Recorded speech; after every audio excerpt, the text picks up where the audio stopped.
Hello and welcome back to my vlog, Mary Cosinera. Isang panibagong episode na naman po ang ituturo ko sa inyo. Gagawa po tayo ngayon ng pie crust or pie dough for any type of pie. Masarap po ito at flaky pero tender. Baka po malito kayo sa pie dough. Pagka sinabi pong pie dough, yun po yung raw ingredients.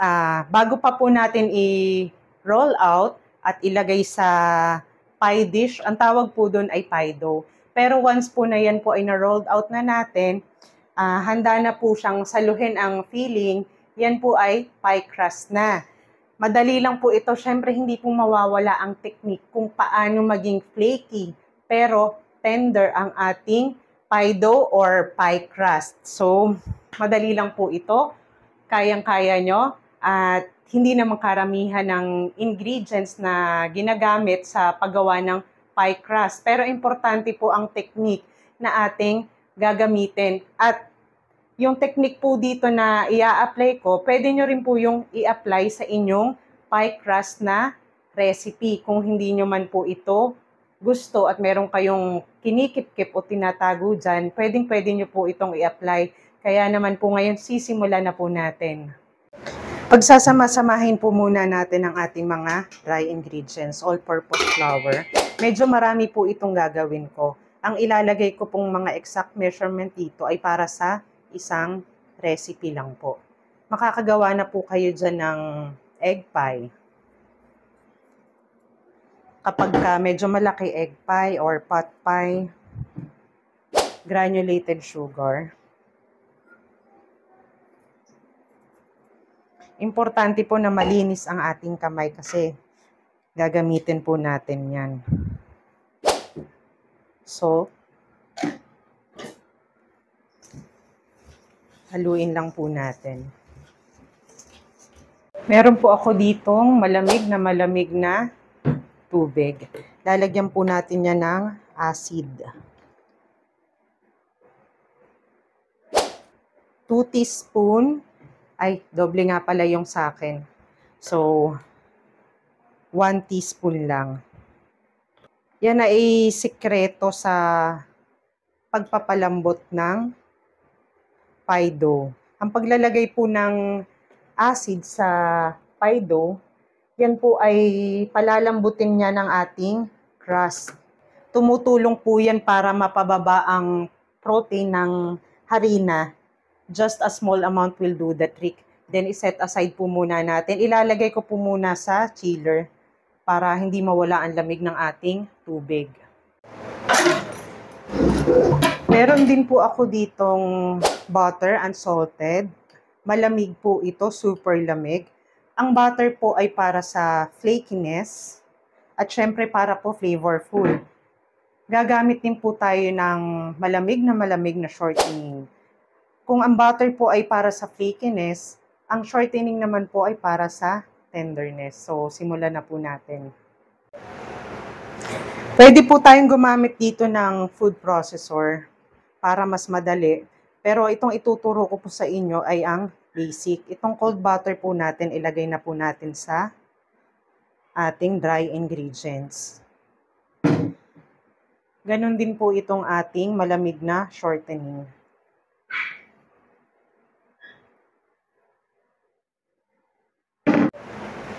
Okay. Ang gagamitin ko po, mas maganda kung meron kayong parehas na size o parehas na laki ng kutsilyo. Magka-cut in po tayo. Pagka sinabi pong cut in, pagsasalubungin nyo po ang talim ng kutsilyo hanggang sa mag-form po ng pea-size ang ating dough. Pea-size lang po para magkaroon ng flaky packets. Ay, lumudulas. Lalagyan ko lang ng basahan ng ilalim ng ating bowl.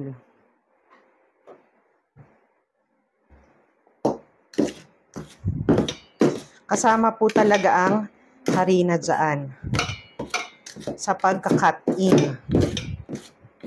Pwede rin po kayong gumamit ng grater. Yadyarin nyo kasama ang harina.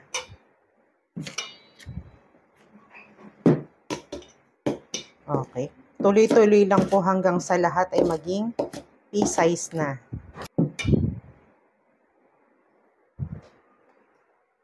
Yan.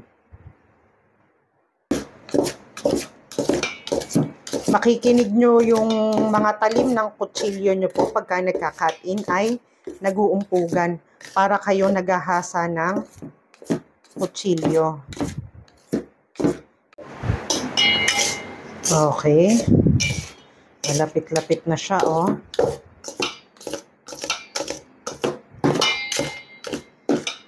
Nung wala pang food processor, ito lang talaga ang ginagawa sa mga bahay para makagawa ng flaky pie crust.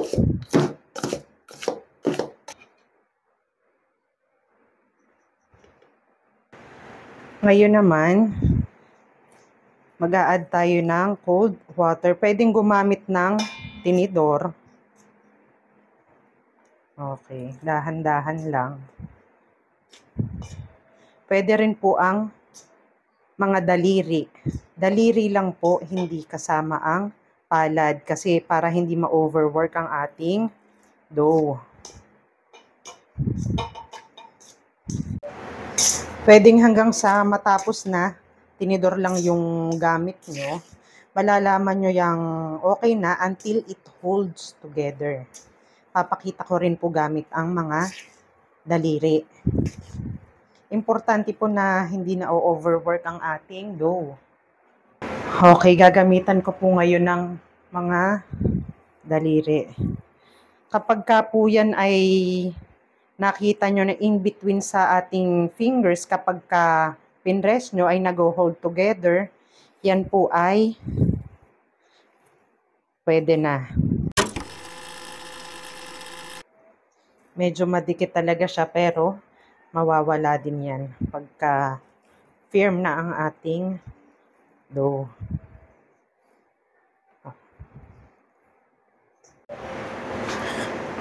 Okay. Ayokong sobrahan at hintayin maging firm. Saka applyan naman natin yan ng technique kasi baka ma-overwork ang ating dough.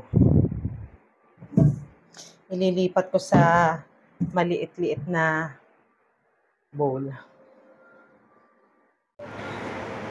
Okay, ito po ang itsura niya. Sa ngayon, malagkit pa yan at madikit. Okay.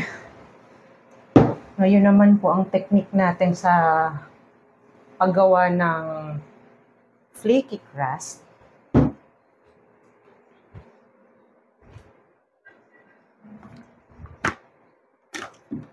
Ay ilalagay po natin sa chiller or resting. Kagaya lang po ng ginawa natin sa chocolate muffins.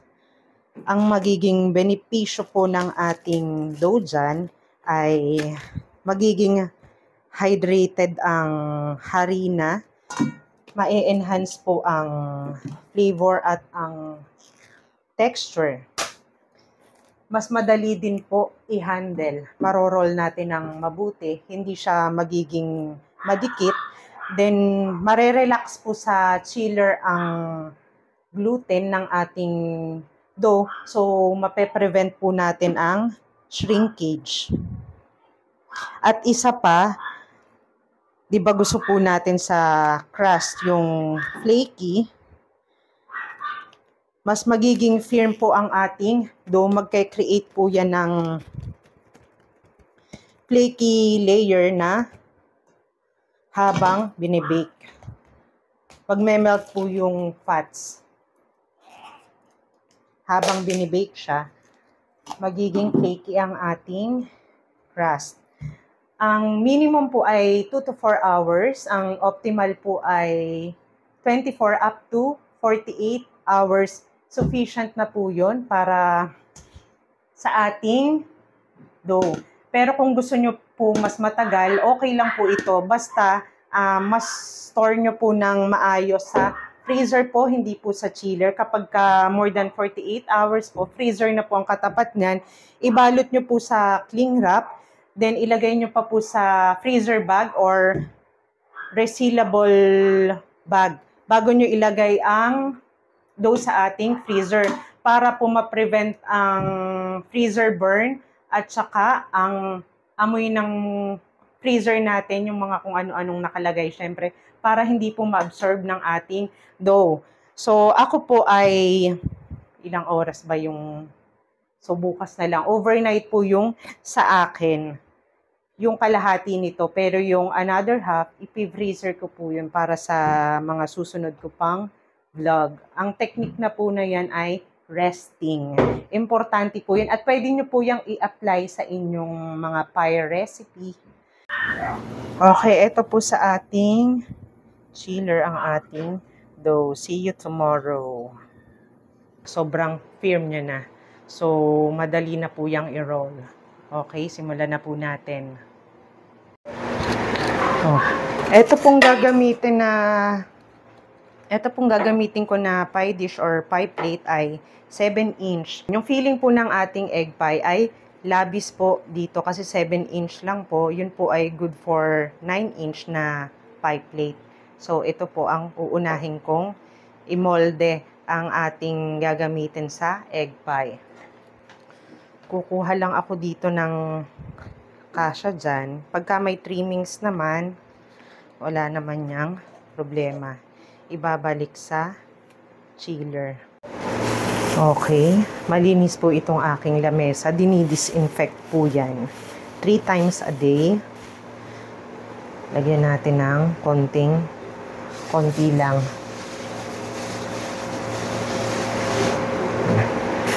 Okay, dito na rin para sa rolling pin po yan.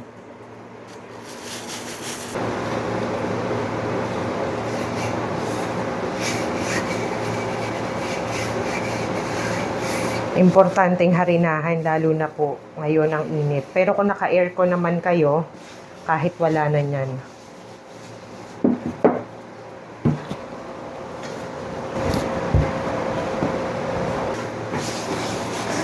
Kita nyo, mas naging firm ang ating dough. Ayan. Huwag natin masyadong trabahuhin para hindi ma-overwork. Ito po ay flaky and tender, kaya po ganyan ang kanyang texture.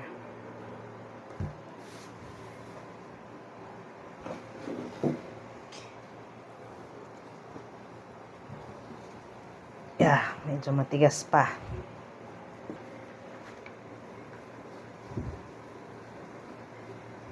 I-roll lang po natin yan ng pabilog. Kayo nang bahala kung anong gusto nyong thickness. Pero ako po, hindi ako masyadong nagpapaka-stress sa thickness pagka gumagawa ako ng pie. Kasi pagkaya naman po ay na-bake na,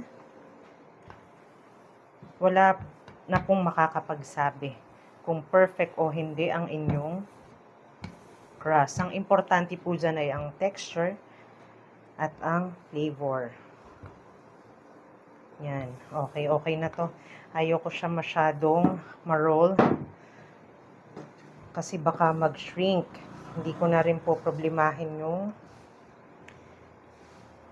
ilalim niyan. So, doon ko na yung pagagandahin. Sobrang flaky. Flaky pero tender. Eto, makikita nyo naman.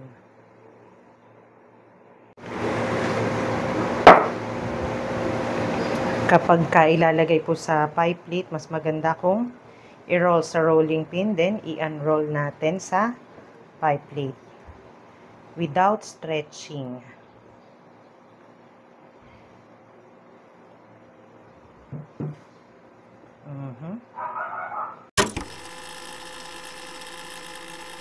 Medyo palalagpasin ko ng konti sa pie plate just in case magkaroon ng shrinkage, kung na-overwork ko man to, ay hindi masyadong uurong ang ating pie.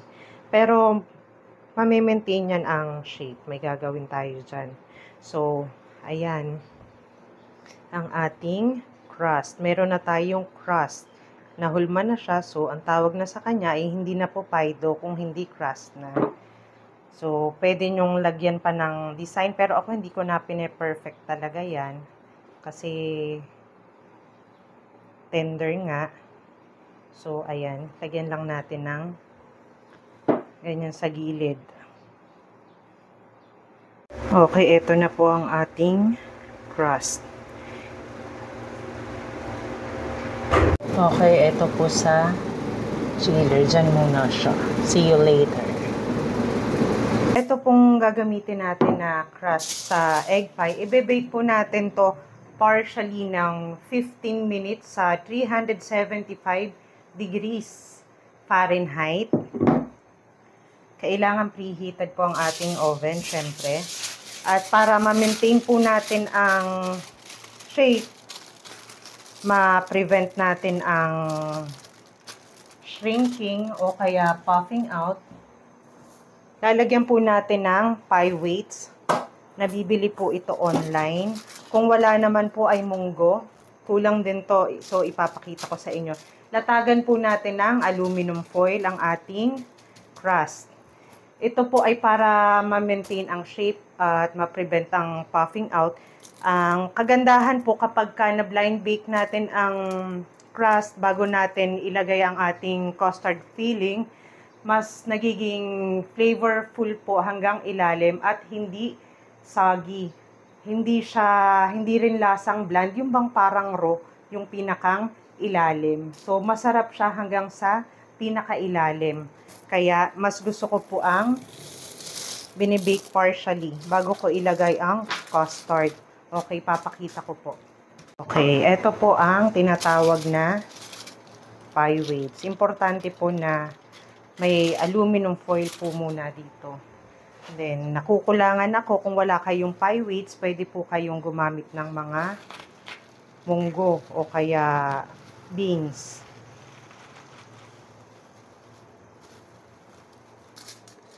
Okay, sasalang ko na po sa oven.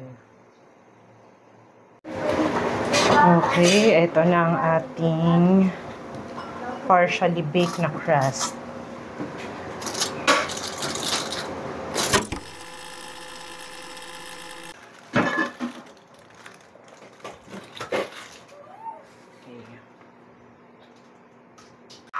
Palamigin muna natin bago natin ilagay ang ating custard. Okay, gagawin naman po natin ngayon ang ating custard filling para sa ating egg pie. Ito po ay 5 pieces egg yolks.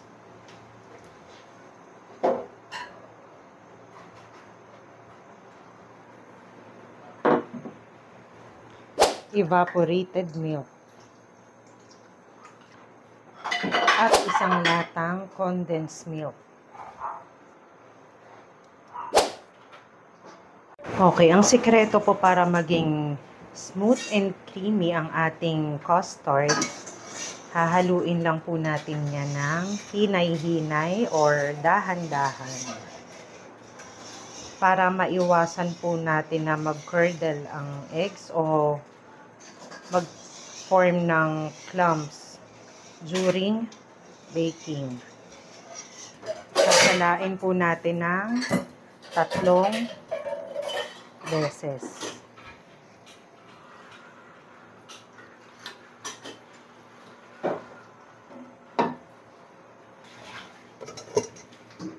Meron po ako ditong isang pirasong egg whites. Ibibit ko po yan hanggang sa maging soft peaks form. Hanggang dun lang po.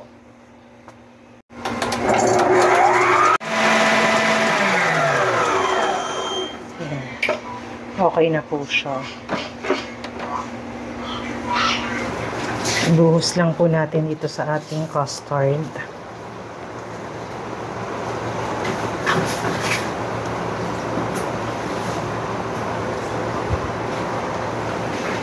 Then, fold.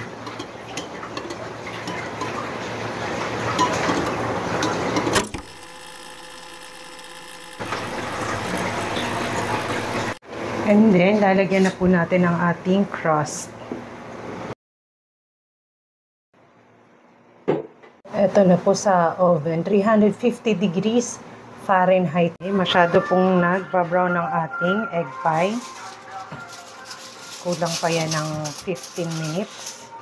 Pag nakita po natin na ganyan ay pwede nating lagyan ng aluminum foil sa ibabaw para hindi po ma-overbake ang ating egg pie. Balikan po natin. Ate! Dami! Okay, dumikit po yung ating aluminum foil. Pero napakasarap niyan. At napakasarap din po nitong ating crust. Pero, kung empanada po ang gagawin nyo, nire-recommend ko po na trabahuhin nyo po sa aircon para hindi po kayo mahirapan. Palalamigin na po muna natin dito sa ating pie plate bago po natin i-serve o alisin sa kanyang pulmahan.